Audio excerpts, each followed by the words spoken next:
What's up, everybody? It's Mr. Talkbox. Check it out. You need to like and subscribe. Come on and catch a vibe. Boy, DOA playlist. Let's keep it funky.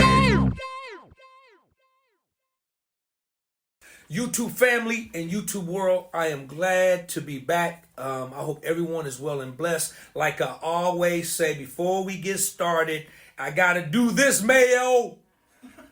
Everybody, please go and like and subscribe to the page.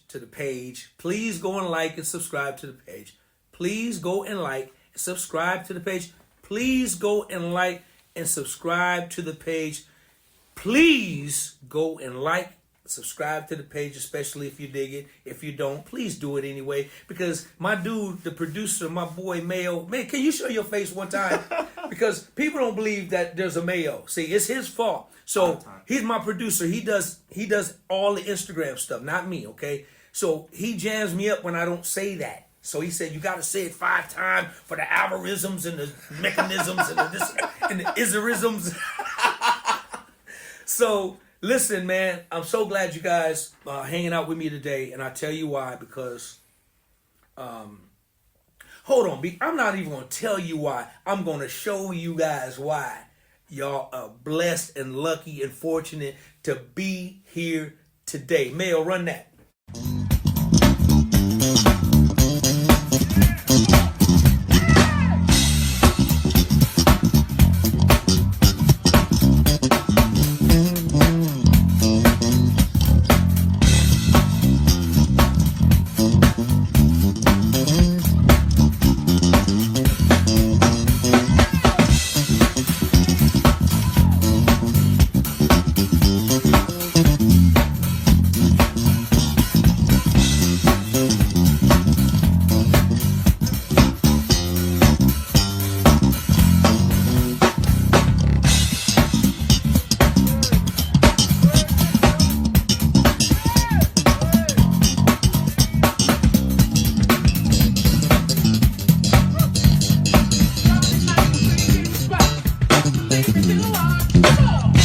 Now, those of you got ears that heareth, those of you are blessed to have eyes that could seeth, or just ain't got near one of the above, just blessed to be living. You feeling something in your DNA, in your bloodstream. And this is why I said you are blessed to be here today, because I got a real special, phenomenal, talented brother, one of the greatest bass players of our generation. And I'm so happy he's here. I've been trying to get with him for a long time. He's busy, but I'm just glad that the brother took out some time for me today. I'm honored to have this brother here. He's not only a phenomenal bass player, he's a phenomenal artist. He's a songwriter, producer in his own right. And I'm so happy to have my brother here. Finally, y'all show your love for this phenomenal. Y'all see the brother right there chilling. He's chilling right there. Show your love for the one, the only, the phenomenal Mr. David Dyson. D. Oh man, I appreciate that.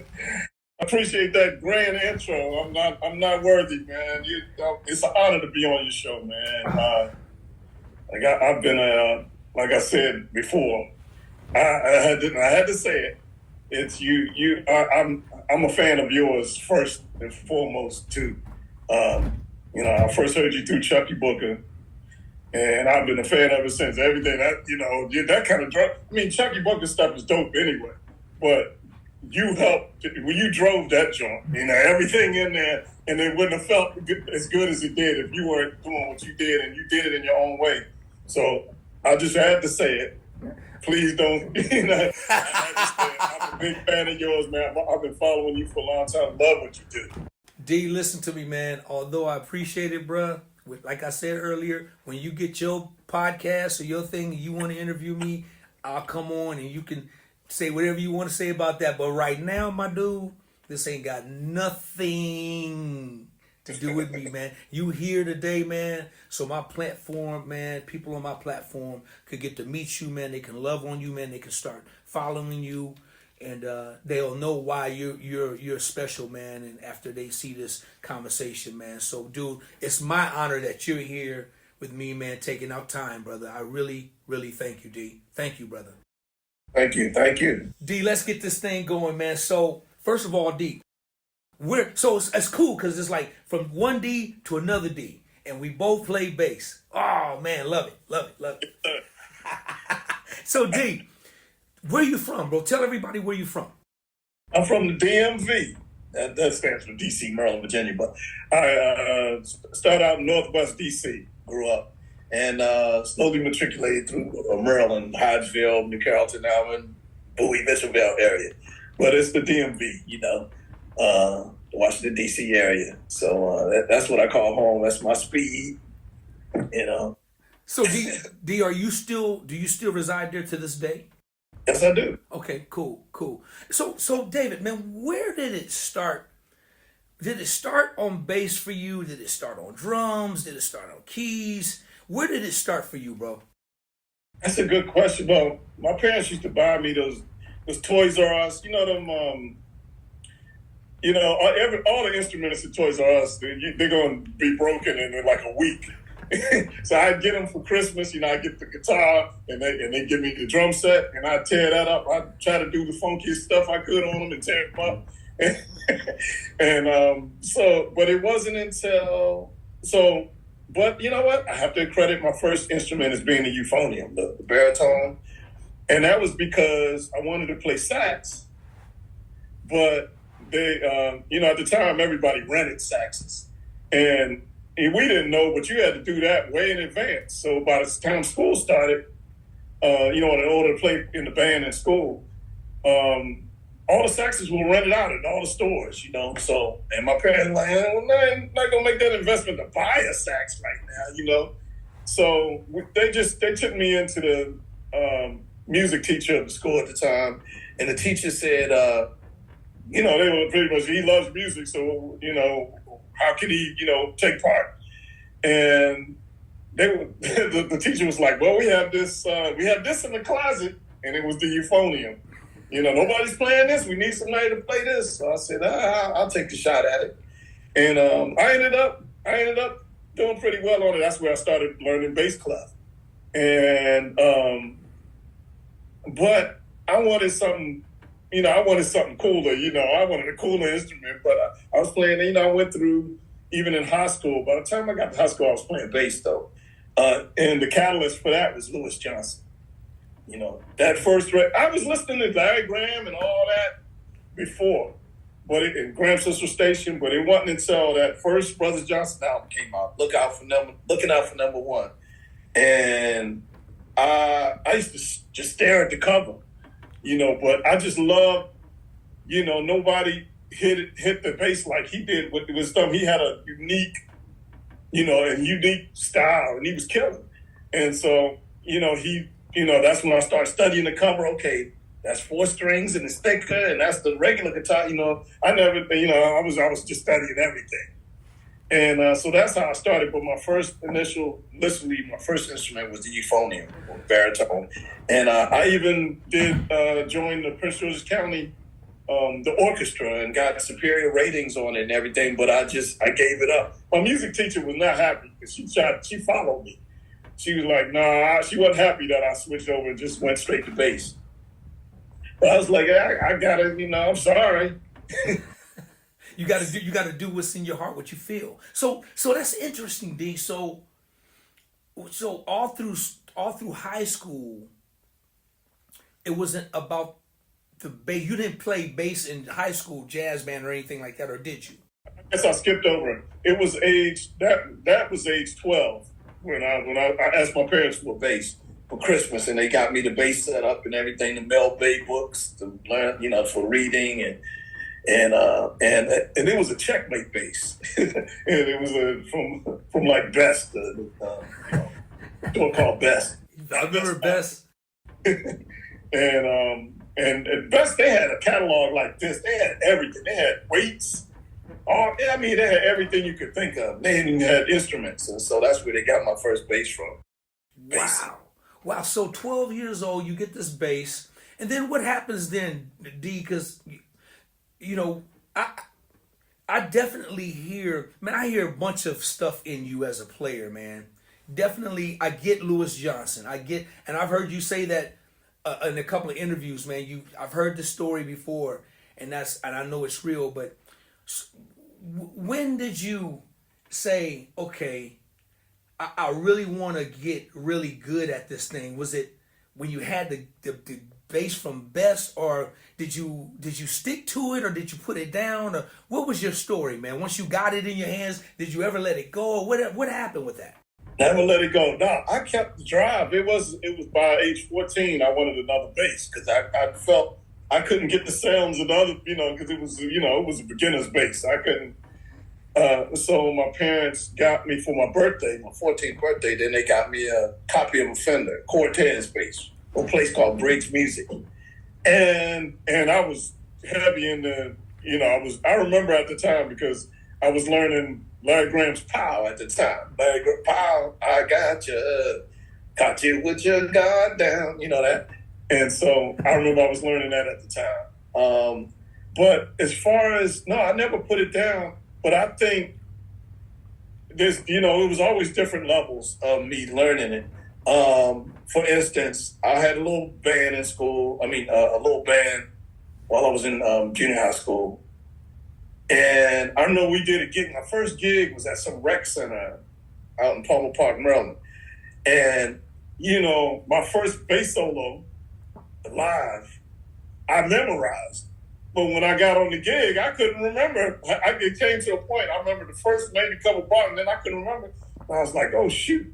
And when I just spontaneously, did whatever happened after that, I said, from this point on, I remember. From that point, I said, from this point on, all my solos are going to be spontaneous. I'm never going to try to remember a solo, or I may remember certain licks or something, but I'm never going to say, okay, this is going to be my solo, and I'm going to memorize it and do it, And so now, for some recordings, sometimes if you have a legendary solo, you jubu or something, and, you do that solo over, there's certain songs, Hotel California, stuff, classic, Isley Brothers, Who's That Lady? There's certain solos, that you just do. And the signatures, the signature solos, yeah.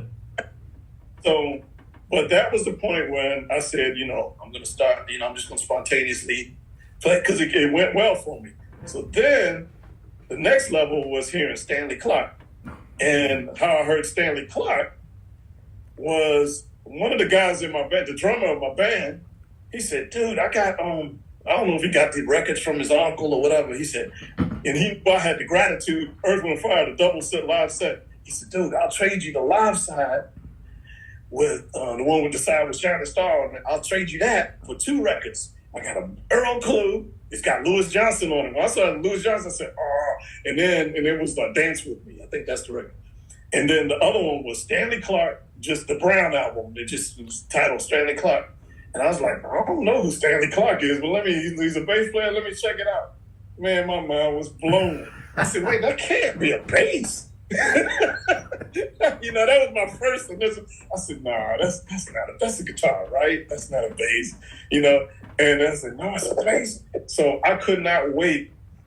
I was a Stanley Clarke fan from that point on. That kind of took, I was trying to, emulate and do stuff that he would do, but I couldn't quite catch a lot of stuff until I saw him live. See, these days, they got YouTube. They can see it right away in a couple minutes. We had to wait, I know I did, for Don Kushner's rock concert. That's when I saw Stanley, and I said, oh, I see what he's doing. Okay. So unless you go live or see him on a show like that, you don't know what he's doing. Sometimes you can't figure out what he's doing, by ear. And I was like, oh, that's what he's doing. Oh, so that, just seeing him do that, took things to another level, seeing how he did that, so that was another level right there.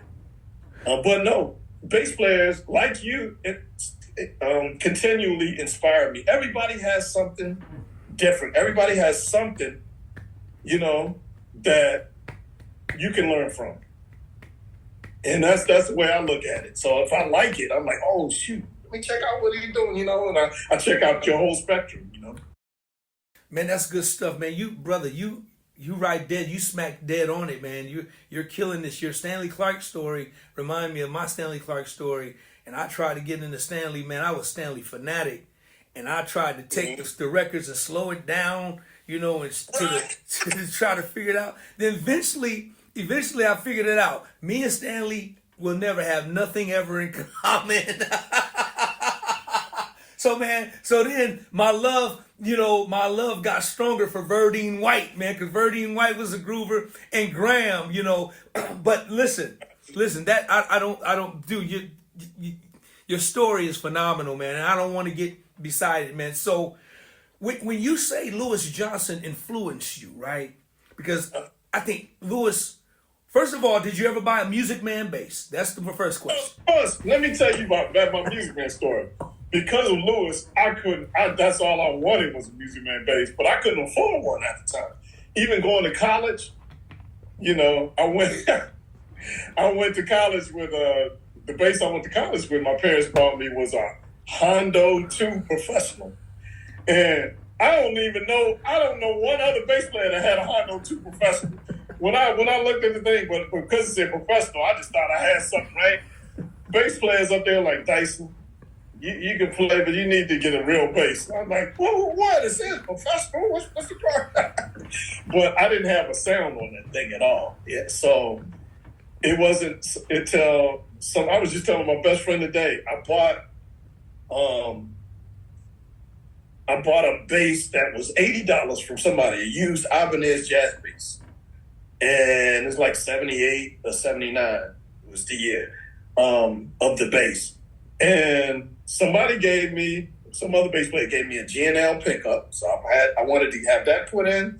And then I don't know if I bought or somebody gave me a Bartolini preamp. So I took it to my boy Wolf in Berkeley downstairs. He worked there. That was the guy that did the work on everybody's stuff. I said, dude, can you install both of these and make this thing sound killing or whatever? Like, he was like a genius. And so I still have that bass. It's heavy as heck. It sounds great. 4-string. So I think that was my first real bass. But I wanted a sound the reason I wanted that G&L pickup because I wanted to sound like Louis, because I wanted a Music Man. So it sounded a little bit, but not quite. So it took maybe almost 3 years at Berkeley. My third year, somehow, I can't remember how, but I got the money up to get a Music Man right when I got the money. So I think I had like $800. Right when I was ready to get the Music Man, Ernie Ball brought them out. Now they're $700 instead of $400. So I was like, oh, as a college student, I'm thinking, oh, okay, I get my $400 Music Man. I still have $400 to use for whatever. That didn't work out. But I still got it, and I still have that bass today. So what you got the Sabre, you got the Stingray, which one you get? I just got the Stingray. All right. Yeah, Stingray. I had to ask that question because about Louis. Now, when it comes, because man, when I watch you play, dude, you're so fluent, man. Your execution, man, is phenomenal. Your technique is phenomenal. Dude, see, guys like you, man, guys like you kind of make me sick, man, because you guys never mess up. You guys never make mistakes. D, come on, man. Come on, D. Hold on, man. Hold on, man. Every time I'm watching you play, man, I'm like, how can this brother be so consistent and know how to entertain and know how to capture a house and bring the house in? And I see a lot. One thing I like about you, and I could tell you Graham, you Louis, I can see that. But dude, like I was telling you, man, brother, you're such a diverse player. And we're going to talk a little, I'm going to touch on your resume just a little bit in a minute. But when I watch you play, man, you have, not only do you have the technique, man, you have the chops. You have the chops to go inside of a groove that you basically influenced by Lewis, but you basically took it and made it your own thing. You know, you when I listen to you, I don't say this brother's trying to sound like Louis Johnson. I say, man, this brother has his own thing. I could hear different influences. I can go all day because back in the day, you know, everybody was kind of trying to get that technique, man. But the way you do it, you're actually making notes. You're making melody. You're making music with it. And Lewis compare. How would you compare Larry Graham, to Louis Johnson? How would you compare those two? Is the first part of the question. The next part is, whenever you hear them, can you separate them and know who's who? Okay. Well, first of all, I go to the second question. Absolutely, I know the difference. Lewis. How would I compare them?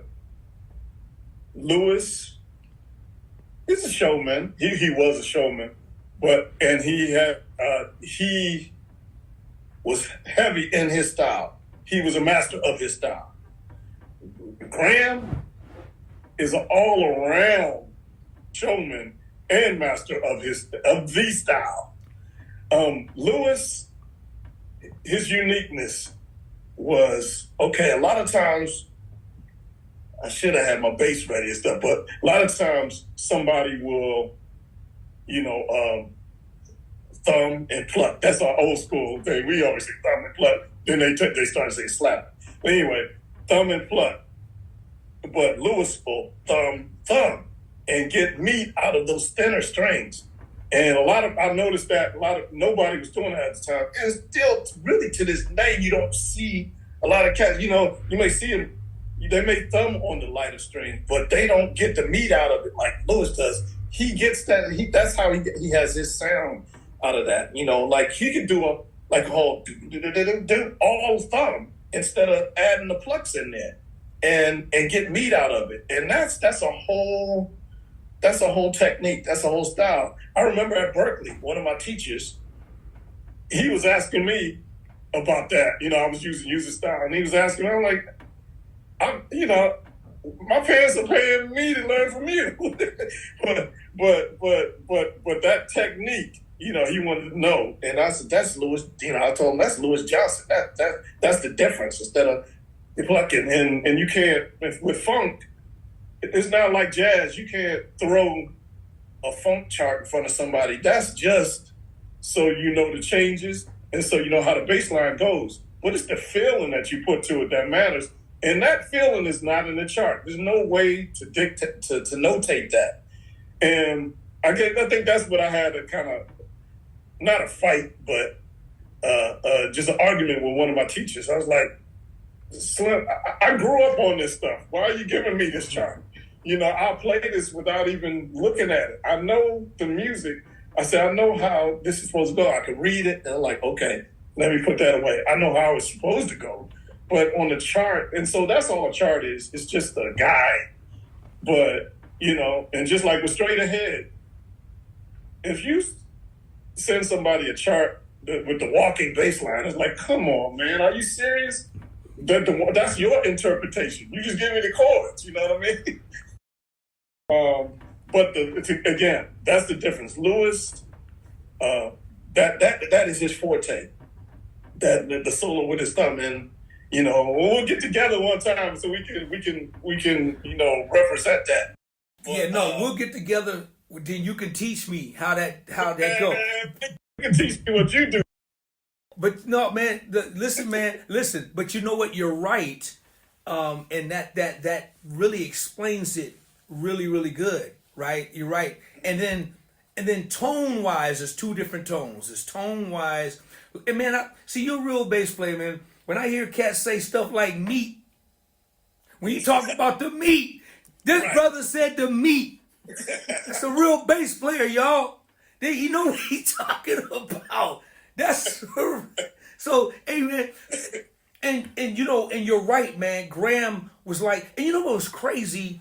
Because I was a fan of both growing up. I really, really understood how great of a bass player Lewis was when I started listening to a bunch of different albums, man, and it wasn't just all about this. It was really about playing parts. And man, he innovated so many great bass lines of so many records, man.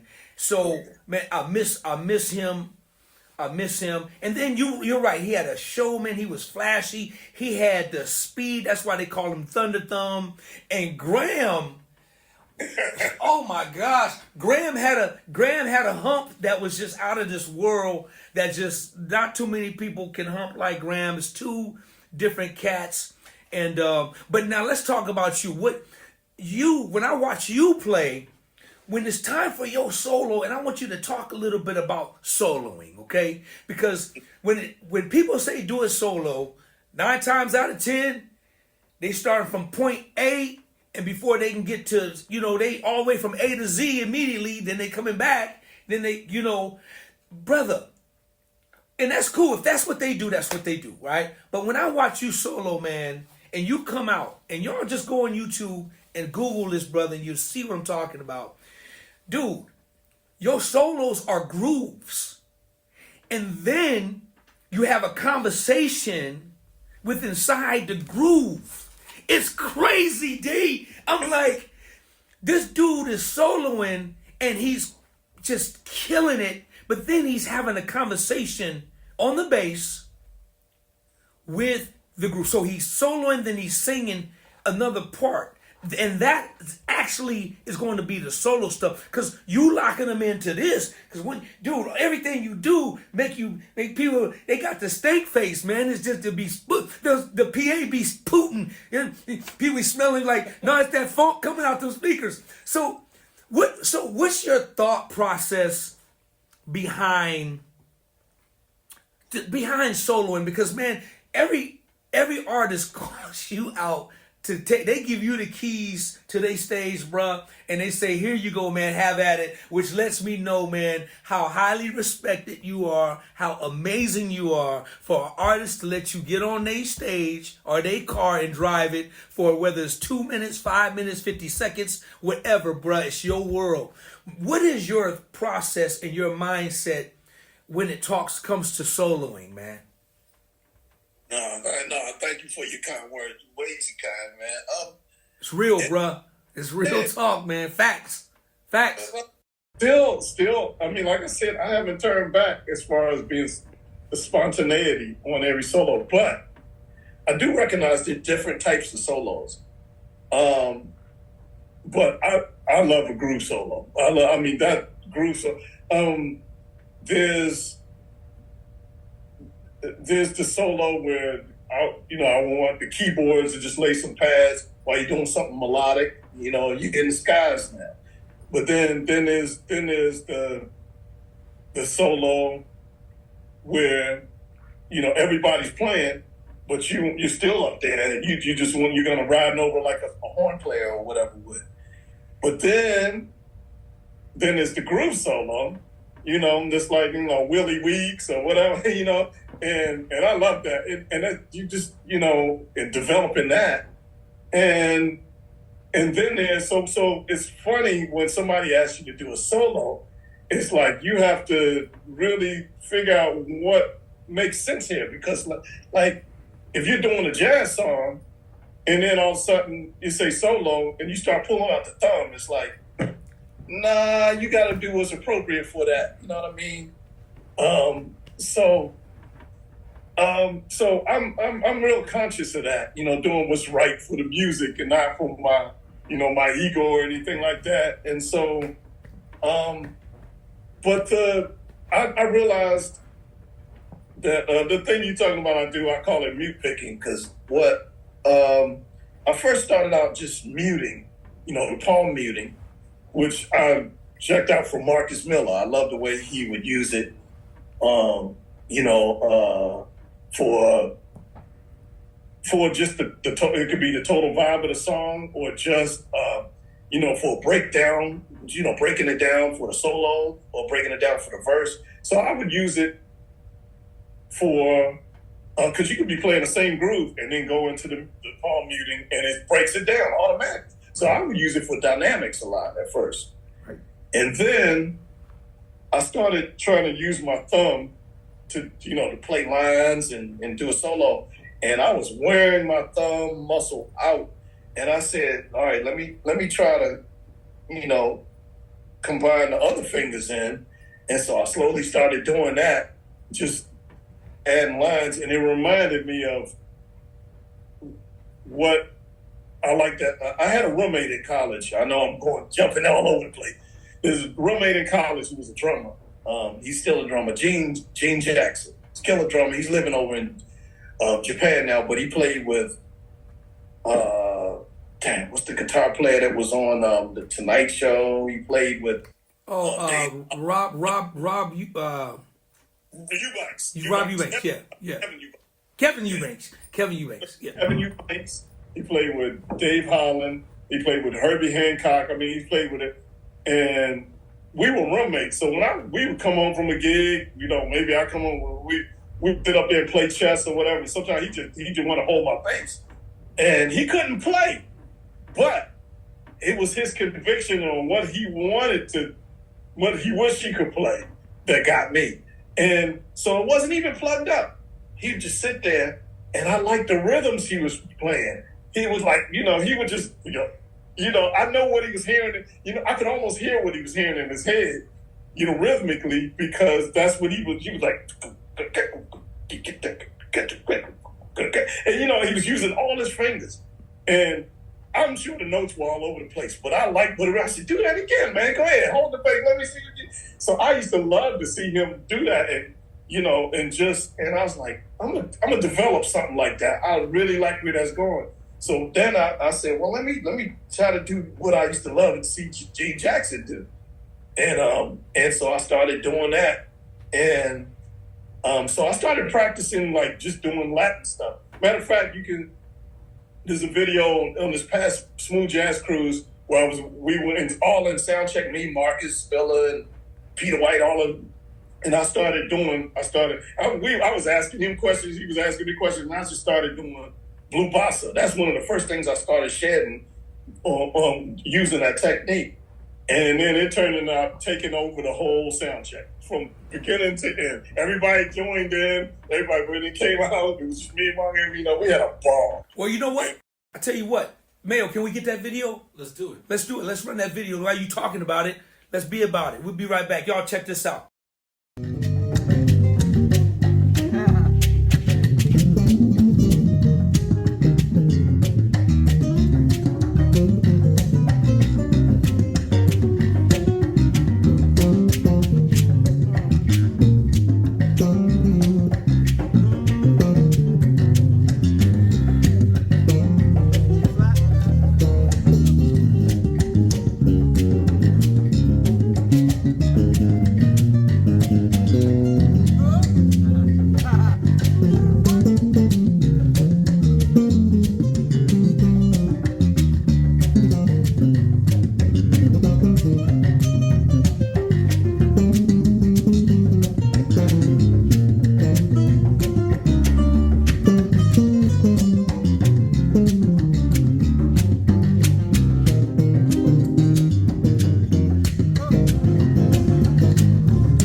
Okay, all right, D. I did see that. I saw that video.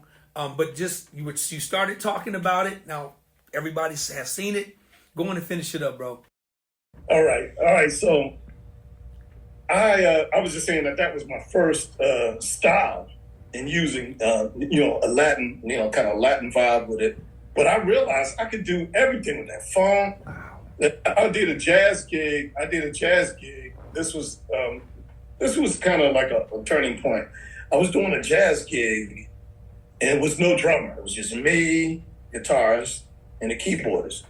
And so I was keeping the rhythms of all the songs. So we were doing Latin and jazz stuff and whatever. So I'm like, adding little chords here and there, but basically keeping the rhythm, doing like my mute picking thing. Right. And then he told me to do a solo. And I was like, I never tried to solo using this. I've just been trying to, developing the groove and add lines and stuff in there. And then I did a solo, and I was like, it turned out nice. I was like, okay, all right, I'm going to develop this. I'm going to really develop this now. And I had a student, a killer bass player that's out your way, out in California, Steve Jenkins. He played with Screaming Headless Torso and all that. Anyway, he was my student at the time, and he said, when I would do that, he said, what's that? And he was like on the cutting edge of all of Victor Wooten's techniques and everybody else. And I was like, okay, I got something here. That's when I knew, it was kind of confirmed. So I'm still working on it, man. I don't know what you're talking about. I feel like I'm making mistakes all the time, but it's still a journey, Hey man, listen, let me tell you something, man. Your mistakes sound great if you do, bro. I gotta hey, but I get it. I love it, man. So when it comes down to soloing, bass players, they tend to want to go straight to the Louis Johnson thing. So you're right. It depends if you're hitting the ballad. If you're hitting the ballad, you're playing more melodic. You singing, you speaking. I'm talking about when it comes to the up tempo, the groove, the funk solos. Because when they say, okay, you got a funky solo, give me 16 bars. First thing, for the most part, everybody gonna do this, or they gonna probably try to be Stanley, or they gonna try to be Victor Wooten, or they're gonna be Jocko. They're gonna be one of them, or they're gonna attempt to be Marcus. They're gonna be one of them, right? So, and that's cool. That's cool. We love them all. But with you, man, the way you solo, man, is just incredible because you know how to capture a groove. It's hard to solo and make, to get the oohs and ahs. People want to do all this to get the crowd to go, oh, you killing, whoa, you killing, because he doing all this, right, D? Right? But I say this, let me see you get the oohs and ahs playing 1 or 2 notes and try to rock 15,000 and make them feel that vibration through their heart. There you go. You remind me, you do that, D, because even though what you're doing is nowhere near easy, nowhere near, but what it is so relatable, man. It's so relatable to everybody in that arena, man. And they can feel it. And brother, I've never seen you play live, man. I can just feel it coming through when I'm watching your YouTube stuff and you live in a concert playing with somebody. And I'm just hearing the audience. I'm like, this dude is sitting on the groove. He fooling everybody because he's sitting on the groove. Sometimes he ain't even moving, but it feels so doggone good. And then when you go and sing something, they be like, oh, did you hear that? Oh, did you hear that? Then you go back to that thing. You know what I'm saying? Dude, man, you're one of my favorite kind of bass players because that's what I kind of grew up on, just sitting. I'm a groove player. I'm a pocket player. I play the groove. I don't have the ability. And Bachi, I'm going to say this, then I'm going to move on. D, you have the best because of your resume, man. You've played with so many great people, man. I'm going to name a few in a minute. But I get it, man. So therefore, man, you're such a diverse bass player.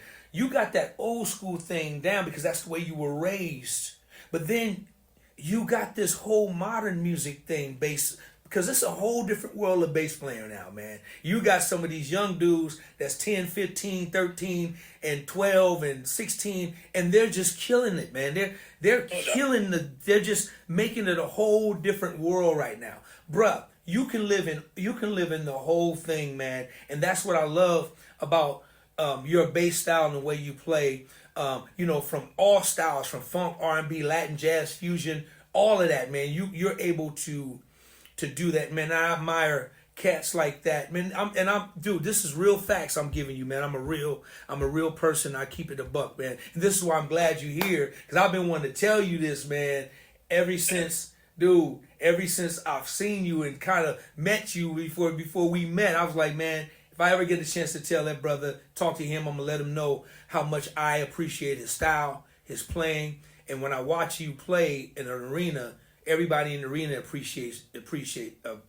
really appreciates what you do, man. So keep doing that. Don't change it. Don't change it, D. Say whatever you're doing, keep doing it, man. That's why you play for every doggone person in the group in the world. Now, man, on your resume, we can't go over it, and I can't keep you long, brother.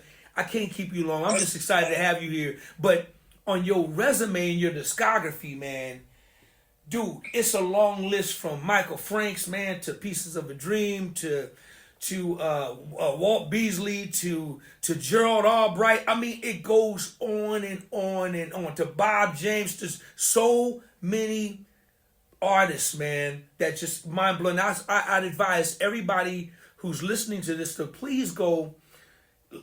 You got a Wikipedia, D? Yeah. Please go look at this brother's Wikipedia so we don't shortchange him, because I want to get a brother all of his change. And I can't name all the people that this brother has worked with. D, why? I'm sure, man, you've had opportunities to just play with like one band or one artist, or they wanted to hire you on to be a band member, and then, you know, so you could be a principal. I'm sure you've had those opportunities, man. D, why not? Why you chose not to versus, being a principal in the band versus being just a hired musician that's able to work with everybody in the world, man? What was your thinking behind that, bro? Well, I've seen people come and go that end up being in something that dedicate themselves to certain bands. Not that I wouldn't do it, depending on, Of course. what the group, which group it was. But basically, I've seen people be treated differently when they say, "Okay, I'm your bass player." I've seen other members that they're treated differently. So I'm running my show. Nobody's gonna treat me wrong. You know what I mean? That's standing ovation, 80,000 people. And so I give up.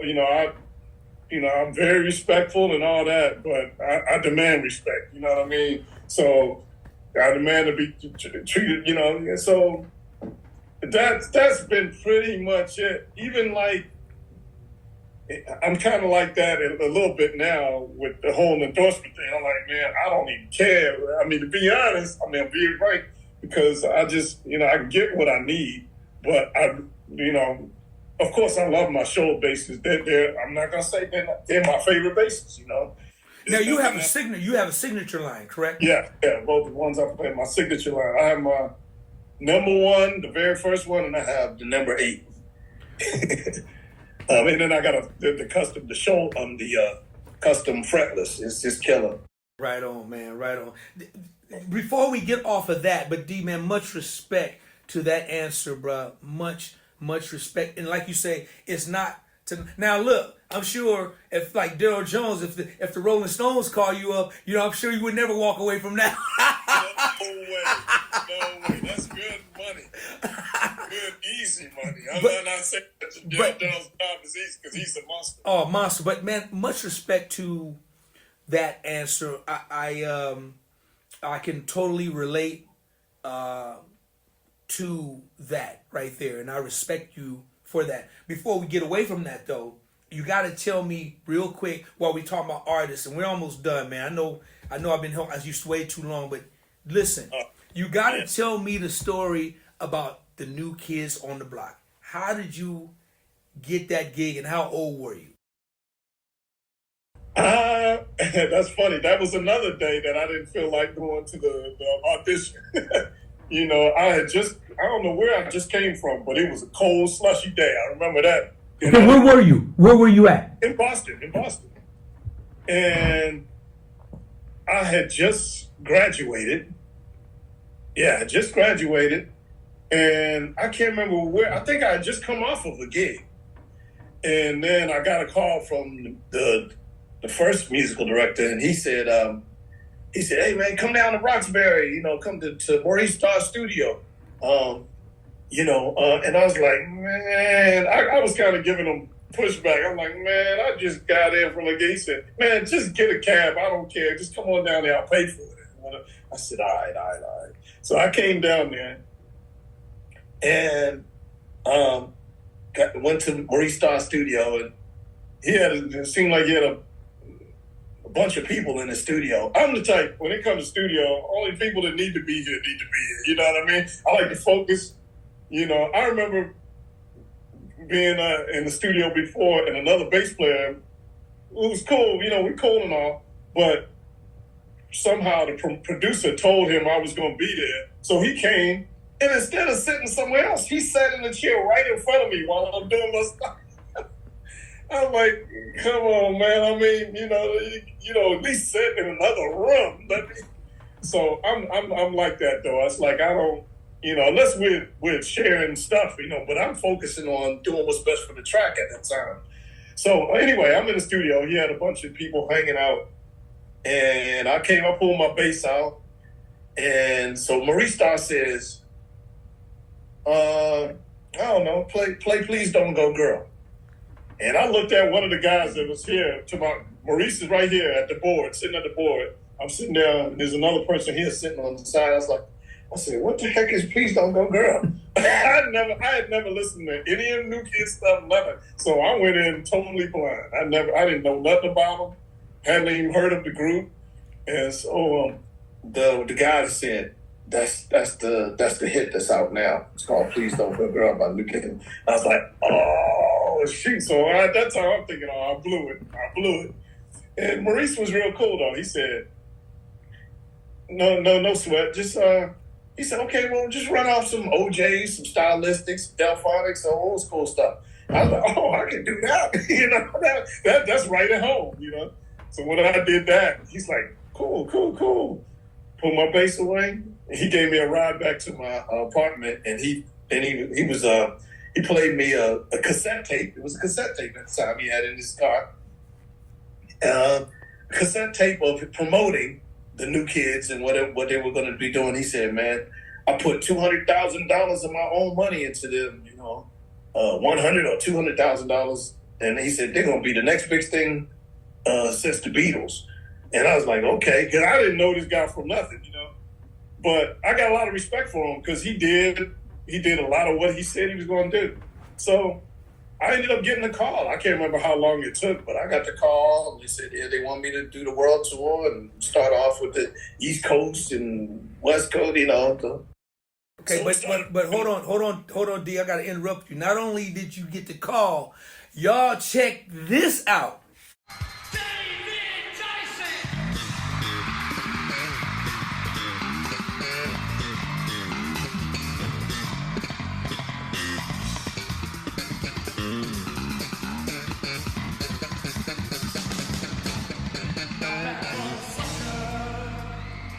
Okay, so now I prove my point. I'm not just gaslighting this dude. I prove my point. Yo, D, how in the world they gonna give you a bass solo on a pop gig like that, bro? How do you make that happen? This is a pop gig and you bringing, bruh, you sitting in some funk on a big stage. I'm like, that's my point. They say, here, man, here the keys to the car. You just drive. We gonna let you do your thing, right? D, that's crazy, man. How did that happen, bro? Well, I ended up being a musical director. The first musical director, it was some legal stuff that happened or whatever, and then all of a sudden he was gone.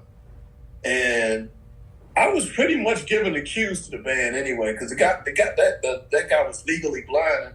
I didn't know what a musical director did at the time. I had an inkling, but I had never really paid attention or had an example that I knew to follow. And he wasn't really a good example because I'm the one that was giving the cues to everybody, pretty much.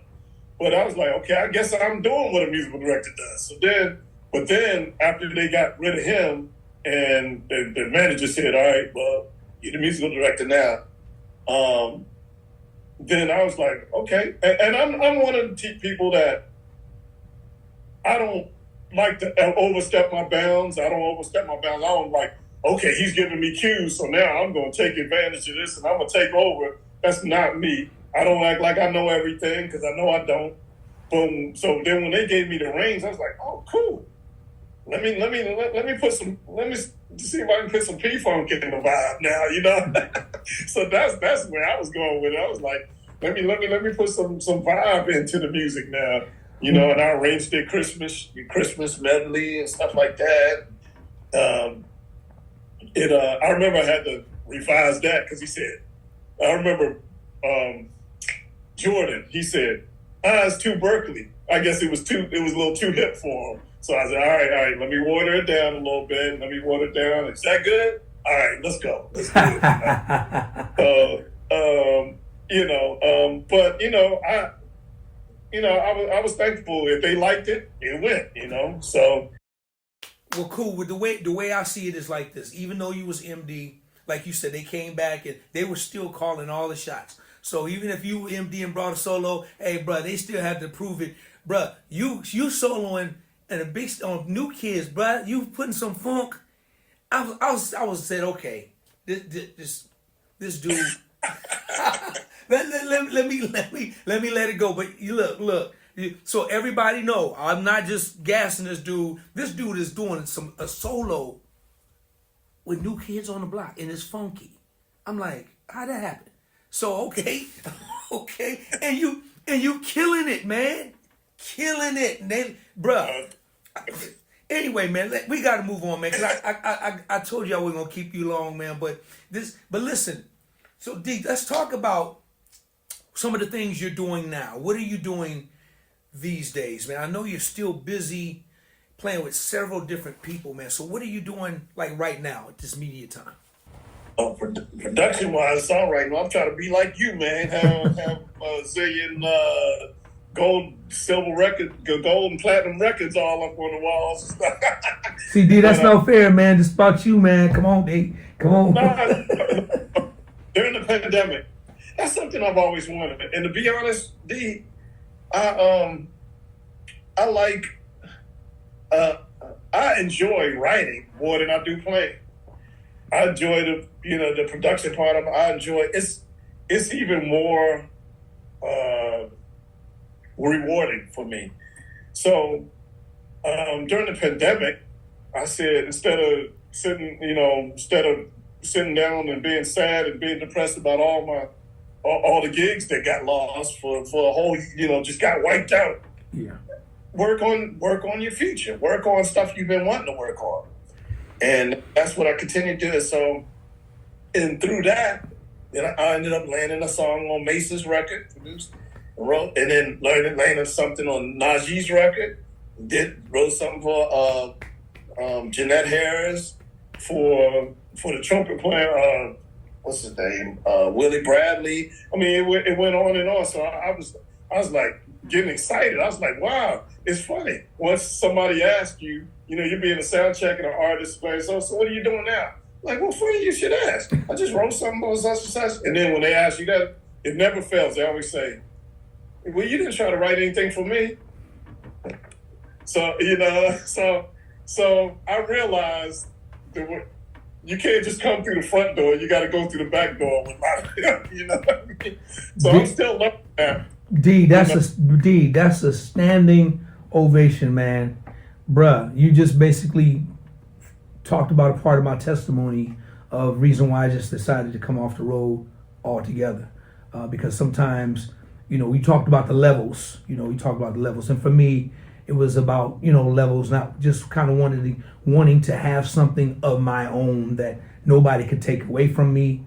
And so I admire you for that, man. Now you have, how many solo records you have, D? 3. Give the titles of them, man. Tell people how they can find them. Yeah, I'll send them to you. The first one was Soulmates. And I put it out independently, and then I got picked up with the Marcus Johnson, the 3 Keys label, Maril's or whatever, and then it went worldwide. So at Soulmates, that's like 2000. And then The Dawning in 2004. And then Unleashed in 2008. And I just haven't been A lot of people been every year. Thousands of people say, "Hey, man, we need another record." I'm like, but to be honest, between you and I, man, I'm just not happy with the industry in that area. I'd rather write for other people, and instead of going through the headache myself with a lot of this stuff. Just look at you. But I have been writing some stuff. So if I so decide, and I told them, you don't get it. I can't do it for y'all. I got to do it for me. I mean, I'm not being selfish, but that's how I've always been when it comes to music. If I write a song, if I'm writing for somebody else, that's something different. But if I'm writing for myself, that's all about me. That's all about that. That's my expression to the world. So that's how I look at it. David, did you on your projects? Did you go out and work your records? Did you perform? Did you tour? Did you do any dates during that time when you had the solo projects out? Or I did some, but you know what? I was naive. Strangely enough, I was not, because the industry was slowly changing. Yeah. Through each time I did the records, yeah, and I don't feel like I gave the records the full, monetarily, definitely not, and stuff, all that I should have and all. So, but I did spot dates and stuff like that and open up for people and did, and I sold some, I did all right, but it didn't, I think Soulmates and The Dawning probably did the best. Okay. Because Soulmates had the worldwide, thing, and I did great with all of them as far as even still today, each month I still get a check from CD Baby for them. So they're still constant. They're not as big as they used to be, but they still coming in. There you go. That's it. That's the main thing. They're still coming in, and you just never know, man. Somebody might call you next year and want to license your record for the next Super Bowl commercial that's going to be up. And your whole life changed in that perspective in a whole different way. So the fact that you got the music in the atmosphere is the most important thing. D, man, listen, man, brother, I really am glad that we had this conversation, man. I'm really seriously a super fan of David Dyson on bass now, man. And you've always been a great brother, man. I watch a couple of your interviews, man, and just you've always been a humble brother, man, that just loved on other people and just gave it back, man. So I really appreciate that part. Now, your music, can people go and buy it on like the media platforms, or how can they get it, or is it still available? It was through Amazon and stuff, but I don't know what's going on now. But you can get it through me. Just if you hit me at David Dyson bass at Gmail, I'm gonna have a crazy influx even more now. But if you hit me on that, I'll send you what you need to get the and I can send it. I'll send it myself, not the hard copies, but I'll send you the MP3s and the artwork and everything. Good. So y'all please go out and support this brother's music ministry. Is great. His solo stuff is great. His artistry, his just musicianship is great. If you guys are ever into, so D, at this present time, I saw you. Is that your little baby, man? My cat. I saw. Hey, D. So at this present time, who are you on the road with right now? Who are you playing with at this moment? Eric Darius. It's jumping between Eric Darius, Walter Beasley, and Pieces of a Dream. Cool. Pieces of a Dream, Cole, Eric Cole, Walt Beasley. Oh my gosh, man, he's just cold, man. He's just the genius, just the GOAT, man. Listen. I love your work that you did on that. That's a bad bass line, man. Oh, man, I was can't remember what the name of the song was, but it's killer. Yeah, I was just the Beasley Strut or something like that, right? Yeah, yes, sir. Y'all check that out. The Beasley Strut. Doing his killing, yeah. Hey, I just had fun, man. I was just glad to get a call. That's DOA. I was just glad he called me, man, and Lil John called me to play on it, man. But listen. I got to ask you one more question before I let you go, though. I got to ask you one more question, man. You ready for this one? Yes, sir. Put your seatbelt on, D. This is the question, all right? So you got 4 bass players that you're going to put on your Mount Rushmore of bass players. What 4 bass players is going to go on the David Dyson Mount Rushmore? Well, they will be. I'll tell you why they will be on the Mount Rushmore for me, for my life, influenced by everything. Ooh, wow, that's hard. We got a male at work. That's a good one. I've never been asked that, so that's a great one. Okay. I gotta put Stanley there. I gotta put Lewis. I gotta put Graham. And I have to put, this is gonna shock you, Rodney Skeet Curtis. Oh.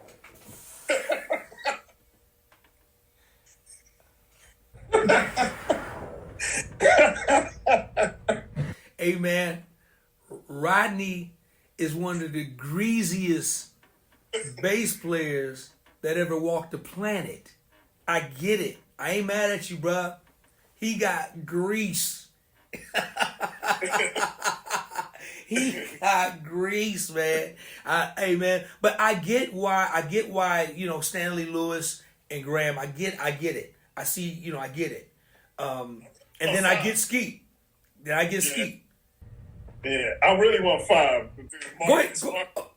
I'm gonna give you 5, man, because you definitely, man, definitely Marcus, man. He's, you know, he's definitely one of our greatest, man, and just a great dude, but just one of the greatest, man.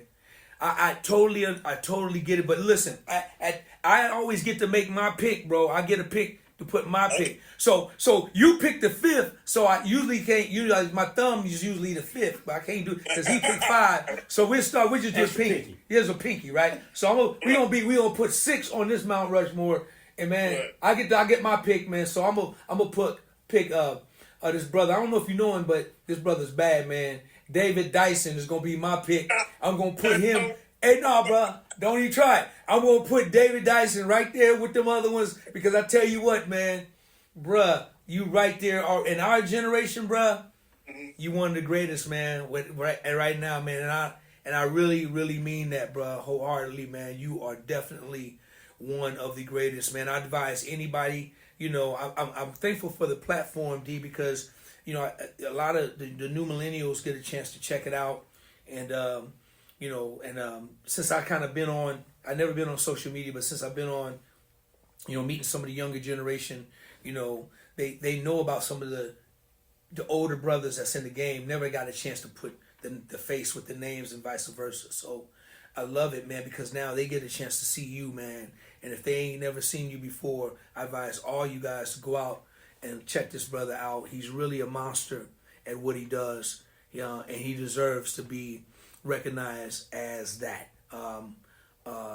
D, man, I really thank you, man, for hanging out, brother. And let me know if you see. It's crazy, man. You were just in Napa, man. I'm like about an hour and a half away. You right up the street. Dang! I wish I had known. That's all right. It'll come around again. I'm sure you probably hit it quite often, right? Because they got the Blue Note out there. Do you? I got it on the list for next year. I mean, because you know, Eric Darius got us listed. God willing, did you guys do the Blue? Through next year, next year. Did you guys do the Blue Note, or what you guys do? Yep, Blue Note. Yeah, man. Yeah, so if you guys come, if you come back through, just let me know, man. We hook up, man, one way or the other. But bro, I really appreciate you hanging out with me, man. Any final thing you want to say, man? Anything you want people to know about David Dyson that you didn't get a chance to mention? Oh, well, first of all, I'll say I'm honored. I'm truly honored to be on your show. I'm truly honored. I'm glad we got to finally connect, because I've always had a heavy respect for you. Your plan. You've also influenced me. I love your work. I love Chucky Booker, but you were a big part of why I listen to Chucky Booker, not only because he's a great songwriter, But that bass, that driving bass, man. Oh my goodness. Yeah, big time. I remember always saying, "Who's DOA? I want to find out what he's doing. I want to find out what he's, you know." So I had to say that. Yeah, so a big honor, and I'm mad that we didn't hook up in Napa, man. But it'll happen. Everything for a reason. For a reason in the season, man. I really appreciate you, man. Real quick, let everybody know how they can follow you, man, and how they can reach you. I have a website, www.daviddysonbass.com, so you can see what I'm doing there. And then I'm on Instagram, David Dyson Bass. And I got the Low Man Funk page as well, but that's just because I didn't get rid of it because people kept, joining it. I'm on Facebook too, David Dyson. I'm on LinkedIn. I'm on TikTok, all David Dyson. So hit me up. D, man, this has been an honor, man, and a treat, man, for me today, brother, to sit down and talk to you and get your story. I advise everybody to please go out, check my brother's Wikipedia, and go follow him, hit him up, ask him questions, find out if he gives lessons and what he's doing as far as that is concerned. And but you definitely want to go check him out. And if you ever hear about this brother in your town playing with somebody, please go watch the brother, because I guarantee you he gonna put some wood in your back. I'm telling you, because that boy, when he get on that wood, he be grooving. He grooving. My goofy head bobbing. Hey man, it's so funky, D. Listen, man, thank you so much, my brother. Man, I appreciate you. Much love and respect for you, my brother, man. Much love and respect, man, for real. Yes, sir. Listen, before we go, please go like and subscribe to the page. Please go like and subscribe to the page. Please go and like and subscribe to the page. Please go and like and subscribe to the page. D, can you hit it one time for me, brother? Please go hit like and subscribe to the page. All y'all. D, I appreciate you, man. Appreciate you too, my man.